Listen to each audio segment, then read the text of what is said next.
जय माता रानी दोस्तों, आप सभी का बहुत बहुत स्वागत है आपकी अपने चैनल राधा कृष्ण ऑफिशियल में। उम्मीद करती हूँ आप लोग बहुत अच्छे होंगे। तो ये बताने के लिए कमेंट बॉक्स में जय श्री हरि विष्णु जरूर लिखिएगा। तो चलिए दोस्तों, इस वीडियो में हम पुत्रदा एकादशी व्रत की कथा सुनेंगे। तो आप लोग कथा को पूरा सुनिएगा और वीडियो के लास्ट तक बने रहिएगा। तो चलिए कथा को शुरू करती हूँ। एक समय की बात है, धर्मराज युधिष्ठिर ने कहने लगे कि हे भगवान, आपने पौष मास एकादशी अर्थात सफला एकादशी का महत्व बताकर बड़ी कृपा की है। अब आप कृपा करके मुझे पौष मास के शुक्ल पक्ष की एकादशी के बारे में बताइए। इस एकादशी का क्या नाम है तथा इस व्रत का क्या विधान है, इसकी विधि क्या है, इसके व्रत को करने से किस फल की प्राप्ति होती है और उसमें कौन से देवता का पूजन किया जाता है। कृपा करके ये सब मुझे विधि पूर्वक बताइए। तब भगवान श्री कृष्ण बोले कि पौष मास के शुक्ल पक्ष में आने वाली इस एकादशी को पुत्रा एकादशी कहा जाता है। इसमें भी भगवान नारायण की पूजा की जाती है विधि पूर्वक। इस व्रत को करने से इस चर अचर संसार में पुत्रदा एकादशी के व्रत के समान दूसरा कोई व्रत नहीं है। इसके पुण्य से मनुष्य तपस्वी, बुद्धिमान और लक्ष्मीमान होता है। अब मैं आपको इस व्रत की कथा सुनाता हूँ। जो पुत्रदा एकादशी का कथा है उसको तुम ध्यान पूर्वक सुनो। भद्रवती नगर में एक सुकेतुमान नाम का एक राजा राज करता था। उसका कोई पुत्र नहीं था। उसकी पत्नी का नाम चंपा था। वह निपुत्र होने के कारण सदैव चिंतित रहा करती थी। राजा के पितरों ने भी रो रो करके पिंडदान लिया करते थे और सोचा करते थे कि इसके बाद हमको कौन पिंड देगा। राजा के धन दौलत, हाथी घोड़े इतना सब होने पर भी संतोष नहीं होता था। वो हमेशा सोचता था कि मेरे मरने के बाद मुझको कौन पिंडदान करेगा। बिना पुत्र के पितरों को और देवताओं का ऋण में कैसे चुका सकूंगा। जिस घर में पुत्र नहीं है उस घर में हमेशा अंधेरा ही रहता है। इसलिए पुत्र प्राप्ति के लिए प्रयास करना चाहिए। जिस मनुष्य ने पुत्र का मुख देखा है वह धन्य है। उसको इस लोक में यश और परलोक में शांति मिलती है, अर्थात उनके दोनों लोक सुधर जाते हैं। पूर्व जन्म में कर्म से ही इस जन्म में पुत्र धन आदि प्राप्त होते हैं। राजा यही सब सोच करके रात दिन चिंता में पड़ा रहता है। एक समय राजा ने अपने शरीर का भी आत्महत्या करने का निश्चय ही कर लिया था, परंतु आत्मघात तो महापाप समझकर उसने ऐसा नहीं किया।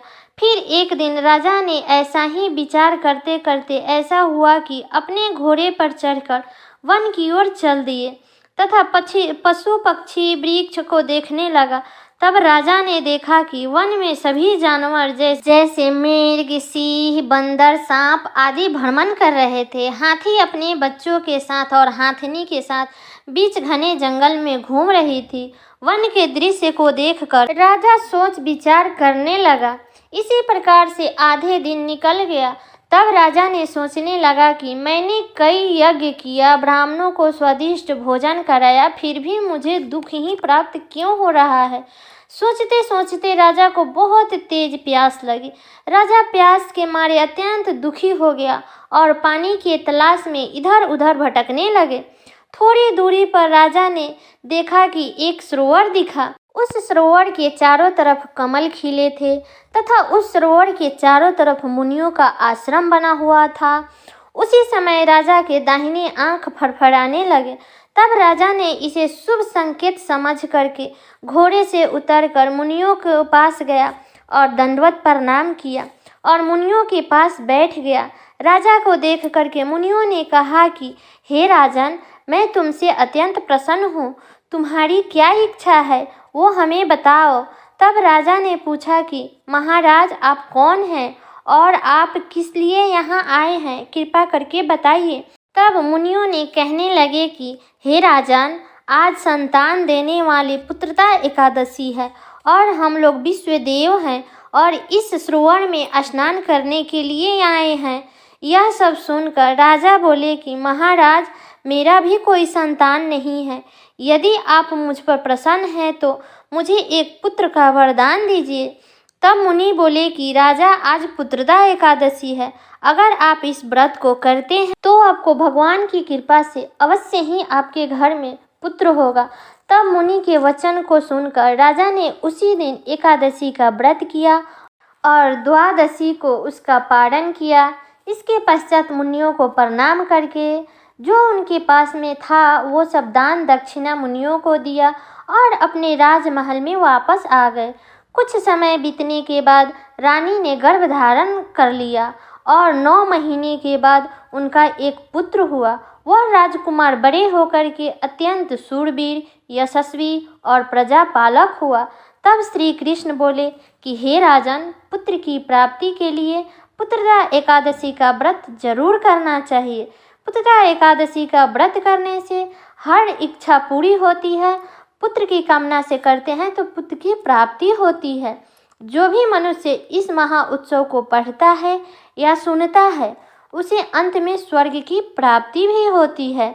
तो उम्मीद करती हूँ दोस्तों कि आप लोगों को ये कथा बहुत पसंद आया होगा, तो कमेंट करके ज़रूर बताइएगा। और चैनल पे नए आए हैं तो चैनल को सब्सक्राइब कर लीजिएगा, बेल आइकन को प्रेस कर दीजिएगा, जिससे मेरे वीडियो का नए नोटिफिकेशन आप सभी के पास सबसे पहले पहुंचे। और वीडियो को एक लाइक ज़रूर कर दीजिएगा, क्योंकि आपकी एक लाइक से मुझे बहुत ही मोटिवेट मिलता है। तो एक लाइक ज़रूर कर दीजिएगा और वीडियो को शेयर कर दीजिएगा ताकि हर किसी के पास में ये कथा पहुँच सके। तो चलिए मिलती हूँ अगले वीडियो में, तब तक के लिए नमस्कार।